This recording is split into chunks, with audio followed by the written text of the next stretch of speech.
सब्जीपुर नाम के एक गांव में चिंटू अपने माता पिता के साथ रहता था। उसके पिता एक गरीब किसान थे। वो खेत की एक छोटी सी जमीन पर फसल उगाकर उसी से अपना घर चलाया करते थे। वे लोग बहुत ही गरीब थे, इसलिए कभी कभी उन्हें कुछ दिन सादा भात खाकर भी काम चलाना पड़ता था। माँ, मुझे बहुत भूख लगी है, मुझे खाना दे दो। बेटा, खाने में तो बस आज ये सादा भात बना है। कुछ दिनों से सब्जियां बेचकर तेरे पिताजी की अच्छी कमाई नहीं हो रही, इसलिए घर में खाने को और कुछ भी नहीं है। कोई बात नहीं माँ, तुम मुझे सादा भात ही दे दो। चिंटू देखता है कि पतीले के सारे चावल उसकी माँ उसकी थाली में डाल रही है। उन्होंने अपने खाने के लिए थोड़े से भी चावल नहीं बचाए, तो वो समझ गया कि घर में खाने के लिए सिर्फ इतने ही चावल है। अरे, मुझे इतने सारे चावल मत दो माँ, मुझे इतनी भूख नहीं लगी है। तुम मुझे इसमें से आधे चावल ही दो, वरना फिर मेरा पेट दर्द करेगा। अरे, लेकिन अभी तो तू कह रहा था तुझे बहुत जोर से भूख लगी है, तो फिर अब क्या हो गया?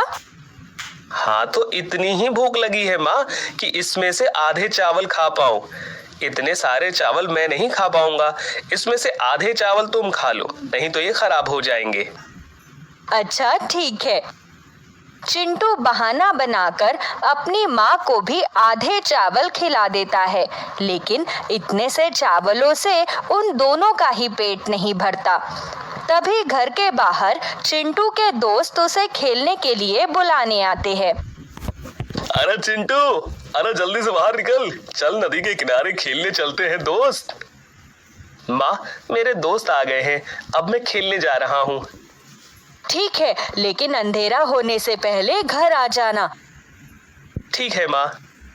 चिंटू अपने दोस्तों के साथ खेलने चला जाता है। तभी खेलते खेलते वो सभी बच्चे बहुत थक जाते हैं। यार, मुझसे तो अब और नहीं खेला जा रहा, मैं तो बहुत थक गया हूँ। मेरा मन कर रहा है कि घर चला जाऊं। हाँ, मेरा भी मन घर जाने को कर रहा है, चलो सब घर चलते हैं। नहीं यार, अभी मैं इतना थक चुका हूँ कि चल नहीं सकता।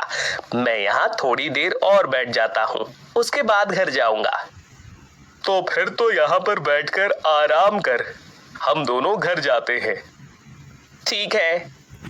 चिंटू वहीं पर लीची के पेड़ के नीचे जाकर बैठ जाता है। इस पेड़ के ऊपर कितनी सारी स्वादिष्ट लीचियां लगी हुई हैं, लेकिन ये पेड़ तो बहुत ऊंचा है। मैं चाहकर भी इस पेड़ से इन लीचियों को नहीं तोड़ सकता। आज दिन में मैंने बस थोड़ा सा भात खाया था, मुझे बहुत जोर से भूख लग रही है। कितना अच्छा होता अगर ये लीचियों का पेड़ मुझे अपनी कुछ लीचियां खाने के लिए दे देता। चिंटू के इतना कहते ही पेड़ से कुछ लीचियां टूटकर चिंटू के पास आकर गिरती है, तो वो हैरान रह जाता है। अरे वाह, मैंने इस पेड़ से लीचियां मांगी तो उसने तुरंत ही लीचियां खाने को दे दी। एक बार और कोशिश करता हूँ। लीची के पेड़, मैं तो इन लीचियों को खाकर अपना पेट भर लूंगा, लेकिन मेरे घर पर माँ और पिताजी भूखे हैं। क्या तुम उनके लिए मुझे कुछ लीचियां दे सकते हो? चिंटू के इतना कहते ही एक टोकरी के अंदर रखी हुई बहुत सारी लीचियां उसके सामने आ जाती है। इसका मतलब ये मेरा भ्रम नहीं है, ये लीची का पेड़ सचमुच में कोई जादुई पेड़ है। तुमने ठीक पहचाना चिंटू, मैं जादुई लीची का पेड़ हूँ। जो भी नेक दिल इंसान मेरे पास आकर मुझसे कोई भी मदद मांगता है, मैं उसकी मदद जरूर करता हूँ। तब क्या तुम मेरी एक और मदद कर सकते हो? हाँ हाँ, कहो, तुम्हें मेरी क्या मदद चाहिए? कुछ दिनों से मेरे पिताजी का काम बिल्कुल भी अच्छा नहीं चल रहा। हमारा एक छोटा सा खेत है, पिताजी उसी खेत में उगी सब्जियां बाजार में बेचते हैं, लेकिन कुछ दिनों से हमारे खेत में सब्जियां ठीक से उग नहीं रही हैं, जिस वजह से घर में पैसों की बहुत परेशानी हो गई है। क्या तुम अपने जादू से हमारे खेत की फसल ठीक कर सकते हो? हमारे खेत में बहुत अच्छी फसल उगे, ऐसा करो ताकि हमारे घर में पैसों की परेशानी खत्म हो जाए।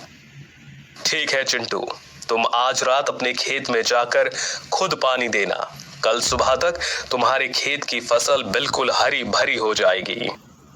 ठीक है जादुई लीची के पेड़, मैं ऐसा ही करूंगा। अब अंधेरा होने वाला है, मुझे अपने घर जाना होगा, वरना मेरी माँ चिंता करेंगी। चिंटू अपने घर आकर अपनी माँ को जादुई लीची के पेड़ के बारे में सारी बात बताता है। अच्छा, ये सब कहानियां बनाने कहाँ से सीखी तूने? मुझे अच्छी तरह पता है घर आने में तुझे देरी हो गई और मैं तुझे डांटू ना, इसलिए मुझे ये कहानी बनाकर सुना रहा है। दिन पर दिन बहुत चालाक होता जा रहा है तू। अरे नहीं माँ, मैं कोई कहानी नहीं बना रहा, मैं बिल्कुल सच कह रहा हूँ। मैंने जादुई लीची के पेड़ से हमारा खेत ठीक करने के लिए कहा, तो उसने मुझसे कहा है कि मुझे आज रात खेत में पानी देना है, तो सुबह तक हमारा खेत बिल्कुल ठीक हो जाएगा। अच्छा ठीक है, नहीं डांट रही तुझे। अब ये कहानी सुनाना बंद कर, ये लीचियां खा और सो जा। अरे माँ, तुम मेरी बात पर भरोसा क्यों नहीं कर रही? और मैं अभी नहीं सोऊंगा, अभी तो मुझे खेत को पानी देकर आना है, उसके बाद ही मैं घर पर आकर सोऊंगा। इतना कहकर चिंटू अपने खेतों को पानी देने चला जाता है। खेत को पानी देकर वो वापस अपने घर आकर सो जाता है। आज इसे क्या हो गया जो इतनी रात को खेत में पानी देकर आया है? आज खेल कर देर से घर आया था, तो मुझे कह रहा था कि वहाँ पर मुझे जादुई लीची का पेड़ मिला, जिसने मुझे कहा कि अगर मैं अपने खेतों में आज रात को पानी दूंगा तो सुबह तक हमारा खेत बिल्कुल हरा भरा हो जाएगा। चलो कोई बात नहीं, इस बहाने कम से कम ये खेतों में पानी डालने तो गया। सभी लोग सो जाते हैं। चिंटू सुबह उठते ही चप्पल पहनकर खेत में जाने लगता है। तभी उसकी माँ उसे टोकते हुए कहती है, अरे ओ साहब जी, सुबह सुबह कहाँ चल दिए? कम से कम अपना मुंह तो धो लो। नहीं माँ, मैं बाद में अपना मुंह धोऊंगा, पहले मैं अपने खेत को जाकर देखूंगा। अब तक तो हमारा खेत बिल्कुल हरा भरा हो गया होगा। ये लड़का भी ना। चिंटू जल्दी से भागा भागा अपने खेत को जाकर देखता है, तो सचमुच उसका खेत ताजा सब्जियों से हरा भरा हुआ रहता है। वो अपने खेत को इस तरह देखकर बहुत खुश हो जाता है। वो दौड़ता हुआ जल्दी से अपने घर वापस आता है। माँ, पिताजी, जल्दी से खेत में चलिए, हमारा खेत ठीक हो गया, हमारे खेत में बहुत सारी सब्जियां उगी हैं। क्या ये तो हमसे कोई मजाक तो नहीं कर रहा ना चिंटू? नहीं पिताजी, अगर आपको मुझ पर यकीन नहीं है तो मेरे साथ चलकर देखिए। इस बार चिंटू के माता पिता उसकी बात मानकर उसके साथ खेत की ओर जाते हैं। जब वो अपने हरे भरे खेत को देखते हैं तो उन्हें भी अपनी आंखों पर यकीन नहीं होता। अनीता, हमारा खेत तो सचमुच बिल्कुल हरा भरा हो गया। हाँ जी, इसका मतलब कल रात को तू बिल्कुल सच कह रहा था। हाँ माँ। उस जादुई लीची के पेड़ ने तो कमाल कर दिया। मैं आज इन ताजा सब्जियों में से जादुई लीची के पेड़ के लिए अच्छी सी सब्जी बनाऊंगी, तो उसके लिए मेरे हाथ की बनी रोटी सब्जी लेकर जाना। कहना तुमने हमारी मदद की, इसलिए माँ ने तुम्हारे लिए रोटी सब्जी बनाकर भेजी है। ठीक है माँ, मैं ले जाऊंगा। चिंटू के पिताजी खेत में सब्जियां तोड़कर बाजार में सब्जियां बेचने चले जाते हैं और चिंटू की माँ जादुई लीची के पेड़ के लिए सब्जी और रोटी बनाकर तैयार करती है। चिंटू उन्हें लेकर जादुई लीची के पेड़ के पास जाता है। जादुई लीची के पेड़, मैं तुम्हारा धन्यवाद करने आया हूँ। तुमने कल कहा था ना कि अपने खेत को जाकर पानी देना, तो सुबह तक तुम्हारा खेत बिल्कुल ठीक हो जाएगा। मैंने बिल्कुल वैसा ही किया। तुम्हारे जादू से अब हमारा खेत बिल्कुल ठीक हो गया। ये तो बहुत अच्छी बात है चिंटू, मैं तुम्हारे लिए बहुत खुश हूँ। ये सब तो तुम्हारी ही मदद से हुआ है। तुम्हें पता है, आज मेरी माँ ने तुम्हारे लिए रोटी सब्जी बनाकर भेजी है। उन्होंने बहुत प्यार से तुम्हारे लिए खाना बनाया है। तुम इसे खाओगे ना? चिंटू की ये बात सुनकर जादुई लीची की आंखों में आंसू आ जाते हैं। अरे तुम्हें क्या हुआ? तुम इस तरह से रो क्यों रहे हो? अगर तुम्हें खाना पसंद नहीं आया तो कोई बात नहीं, लेकिन कम से कम तुम रो मत। नहीं चिंटू, दरअसल तुम्हारी माँ ने मेरे लिए खाना बनाकर भेजा, इसीलिए मैं भावुक हो गया। आज तक मैंने ना जाने कितने जरूरतमंद लोगों की मदद की, लेकिन उनमें से कोई भी कभी मेरा धन्यवाद करने के लिए नहीं आया, मगर तुम्हारी माँ ने मेरे लिए अपने हाथों से खाना बनाकर भेजा। उनका इतना प्यार देखकर मेरी आंखें भर आई हैं। तुम्हें पता है, जब मैं जादुई फलों की दुनिया में रहता था तब मेरी माँ भी मुझे अपने हाथों से खाना खिलाती थी, लेकिन जब मैं बड़ा हुआ तो मुझे पृथ्वी लोक पर जरूरतमंद लोगों की मदद करने के लिए भेज दिया गया। उस दिन के बाद से मैंने कभी इस तरह से खाना नहीं खाया।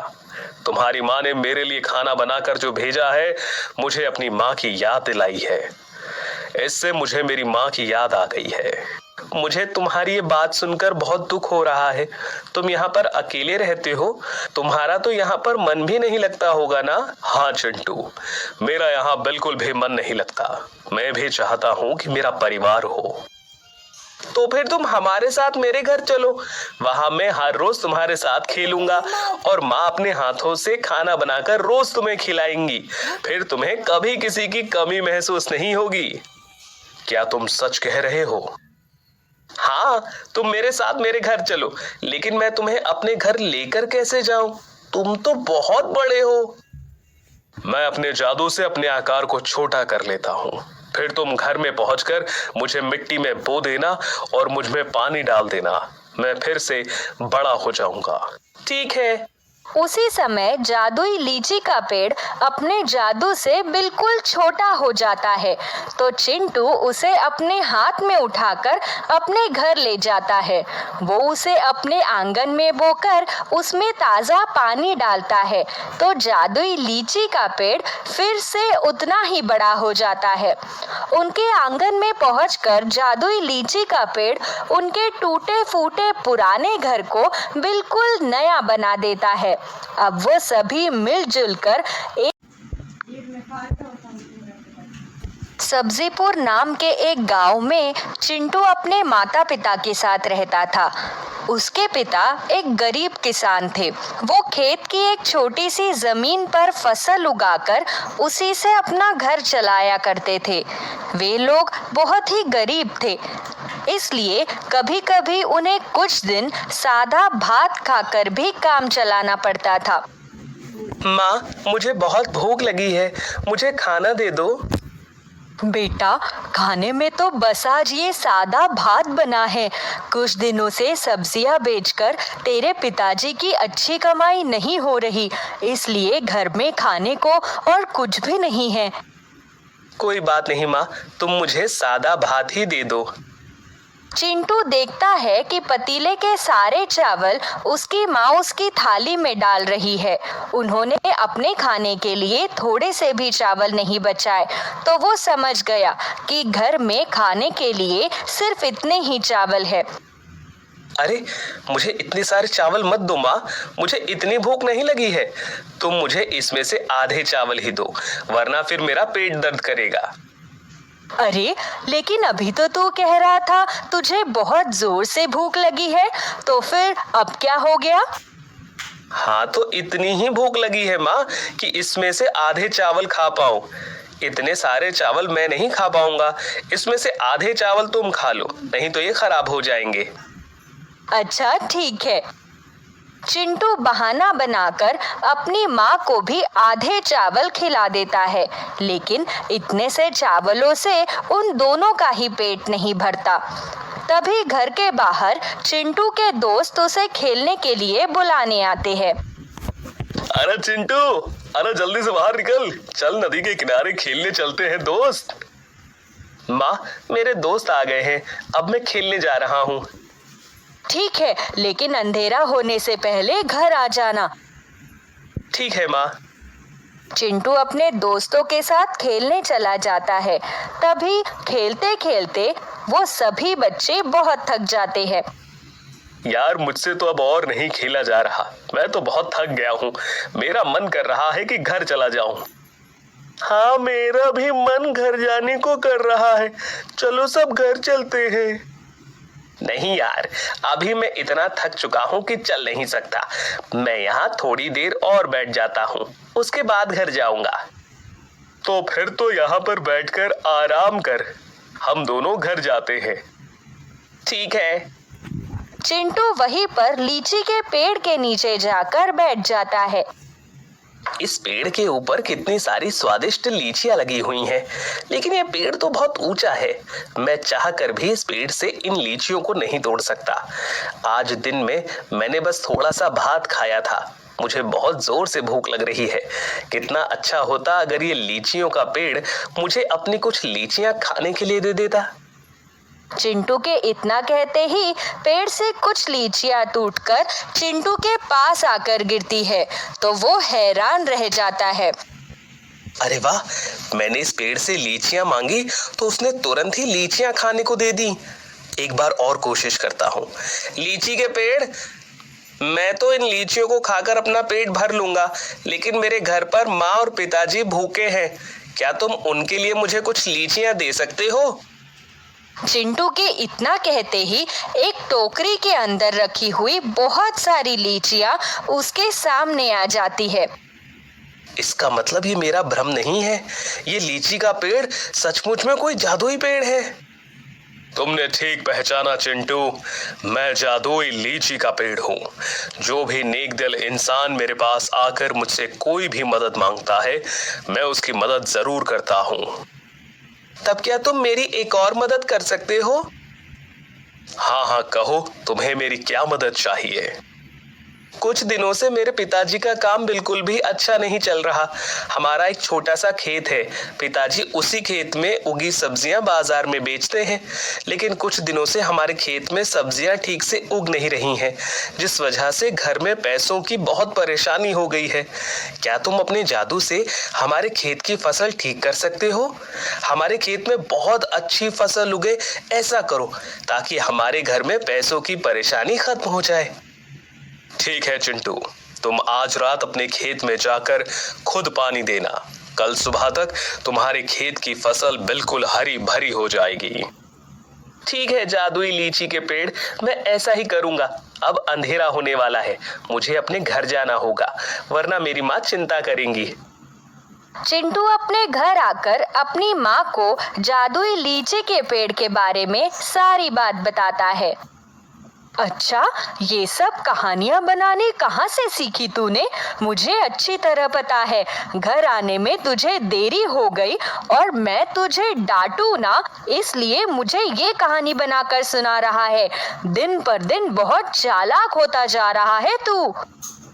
अरे नहीं माँ, मैं कोई कहानी नहीं बना रहा, मैं बिल्कुल सच कह रहा हूँ। मैंने जादुई लीची के पेड़ से हमारा खेत ठीक करने के लिए कहा, तो उसने मुझसे कहा है कि मुझे आज रात खेत में पानी देना है, तो सुबह तक हमारा खेत बिल्कुल ठीक हो जाएगा। अच्छा अच्छा ठीक है, नहीं डांट रही तुझे। अब ये कहानी सुनाना बंद कर, ये लीचियां खा और सो जा। अरे माँ, तुम मेरी बात पर भरोसा क्यों नहीं कर रही? और मैं अभी नहीं सोऊंगा, अभी तो मुझे खेत को पानी देकर आना है, उसके बाद ही मैं घर पर आकर सोऊंगा। इतना कहकर चिंटू अपने खेतों को पानी देने चला जाता है। खेत को पानी देकर वो वापस अपने घर आकर सो जाता है। आज इसे क्या हो गया जो इतनी रात को खेत में पानी देकर आया है? आज खेल कर देर से घर आया था, तो मुझे कह रहा था कि वहां पर मुझे जादुई लीची का पेड़ मिला, जिसने मुझे कहा कि अगर मैं अपने खेतों में आज रात को पानी दूंगा तो सुबह तक हमारा खेत बिल्कुल हरा भरा हो जाएगा।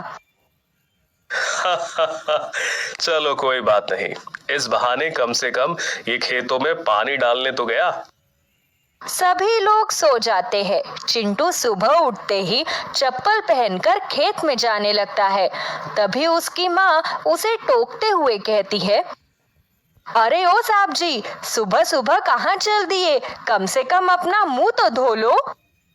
नहीं माँ, मैं बाद में अपना मुंह धोऊंगा। पहले मैं अपने खेत को जाकर देखूंगा। अब तक तो हमारा खेत बिल्कुल हरा भरा हो गया होगा। ये लड़का भी ना। चिंटू जल्दी से भागा भागा अपने खेत को जाकर देखता है तो सचमुच उसका खेत ताजा सब्जियों से हरा भरा हुआ रहता है। वो अपने खेत को इस तरह देखकर बहुत खुश हो जाता है। वो दौड़ता हुआ जल्दी से अपने घर वापस आता है। माँ, पिताजी, जल्दी से खेत में चलिए, हमारा खेत ठीक हो गया। हमारे खेत में बहुत सारी सब्जियां उगी हैं। क्या ये तू हमसे कोई मजाक तो नहीं कर रहा ना चिंटू? नहीं पिताजी, अगर आपको मुझ पर यकीन नहीं है तो मेरे साथ चलकर देखिए। इस बार चिंटू के माता पिता उसकी बात मानकर उसके साथ खेत की ओर जाते हैं। जब वो अपने हरे भरे खेत को देखते हैं तो उन्हें भी अपनी आंखों पर यकीन नहीं होता। अनीता, हमारा खेत तो सचमुच बिल्कुल हरा भरा हो गया। हाँ जी, इसका मतलब कल रात को तू बिल्कुल सच कह रहा था। हाँ माँ। उस जादुई लीची के पेड़ ने तो कमाल कर दिया। मैं आज इन ताजा सब्जियों में से जादुई लीची के पेड़ के लिए अच्छी सी सब्जी बनाऊंगी। तो उसके लिए मेरे हाथ की बनी रोटी सब्जी लेकर जाना। कहना तुमने हमारी मदद की, इसलिए माँ ने तुम्हारे लिए रोटी सब्जी बनाकर भेजी है। ठीक है माँ, मैं ले जाऊंगा। चिंटू के पिताजी खेत में सब्जियां तोड़कर बाजार में सब्जियां बेचने चले जाते हैं और चिंटू की माँ जादुई लीची के पेड़ के लिए सब्जी और रोटी बनाकर तैयार करती है। चिंटू उन्हें लेकर जादुई लीची के पेड़ के पास जाता है। जादुई लीची के पेड़, मैं तुम्हारा धन्यवाद करने आया हूँ। तुमने कल कहा था ना कि अपने खेत को जाकर पानी देना, तो सुबह तक तुम्हारा खेत बिल्कुल ठीक हो जाएगा। मैंने बिल्कुल वैसा ही किया। तुम्हारे जादू से अब हमारा खेत बिल्कुल ठीक हो गया। ये तो बहुत अच्छी बात है चिंटू, मैं तुम्हारे लिए बहुत खुश हूँ। ये सब तो तुम्हारी ही मदद से हुआ है। तुम्हें पता है, आज मेरी माँ ने तुम्हारे लिए रोटी सब्जी बनाकर भेजी है। उन्होंने बहुत प्यार से तुम्हारे लिए खाना बनाया है। तुम इसे खाओगे ना? चिंटू की ये बात सुनकर जादुई लीची की आंखों में आंसू आ जाते हैं। अरे, तुम्हें क्या हुआ? तुम इस तरह से रो क्यों रहे हो? अगर तुम्हें खाना पसंद नहीं आया तो कोई बात नहीं, लेकिन कम से कम तुम रो मत। नहीं चिंटू, दरअसल तुम्हारी माँ ने मेरे लिए खाना बनाकर भेजा, इसीलिए मैं भावुक हो गया। आज तक मैंने ना जाने कितने जरूरतमंद लोगों की मदद की, लेकिन उनमें से कोई भी कभी मेरा धन्यवाद करने के लिए नहीं आया। मगर तुम्हारी माँ ने मेरे लिए अपने हाथों से खाना बनाकर भेजा। उनका इतना प्यार देखकर मेरी आंखें भर आई हैं। तुम्हें पता है, जब मैं जादुई फलों की दुनिया में रहता था तब मेरी माँ भी मुझे अपने हाथों से खाना खिलाती थी। लेकिन जब मैं बड़ा हुआ तो मुझे पृथ्वी लोक पर जरूरतमंद लोगों की मदद करने के लिए भेज दिया गया। उस दिन के बाद से मैंने कभी इस तरह से खाना नहीं खाया। तुम्हारी माँ ने मेरे लिए खाना बनाकर जो भेजा है, मुझे अपनी माँ की याद दिलाई है। इससे मुझे मेरी माँ की याद आ गई है। मुझे तुम्हारी ये बात सुनकर बहुत दुख हो रहा है। तुम यहाँ पर अकेले रहते हो, तुम्हारा तो यहाँ पर मन भी नहीं लगता होगा ना? हाँ चिंटू, मेरा यहाँ बिल्कुल भी मन नहीं लगता। मैं भी चाहता हूँ कि मेरा परिवार हो। तो फिर तुम हमारे साथ मेरे घर चलो, वहां मैं हर रोज तुम्हारे साथ खेलूंगा और माँ अपने हाथों से खाना बनाकर रोज तुम्हें खिलाएंगी। फिर तुम्हें कभी किसी की कमी महसूस नहीं होगी। क्या तुम सच कह रहे हो? हाँ, तुम मेरे साथ मेरे घर चलो, लेकिन मैं तुम्हें अपने घर लेकर कैसे जाऊं? तुम तो बहुत बड़े हो। मैं अपने जादू से अपने आकार को छोटा कर लेता हूँ। फिर तुम घर में पहुंचकर मुझे मिट्टी में बो देना और मुझ में पानी डाल देना। मैं फिर से बड़ा हो जाऊंगा। ठीक है। उसी समय जादुई लीची का पेड़ अपने जादू से बिल्कुल छोटा हो जाता है, तो चिंटू उसे अपने हाथ में उठाकर अपने घर ले जाता है। वो उसे अपने आंगन में बोकर उसमें ताज़ा पानी डालता है, तो जादुई लीची का पेड़ फिर से उतना ही बड़ा हो जाता है। उनके आंगन में पहुंचकर जादुई लीची का पेड़ उनके टूटे फूटे पुराने घर को बिल्कुल नया बना देता है। अब वो सभी मिलजुल कर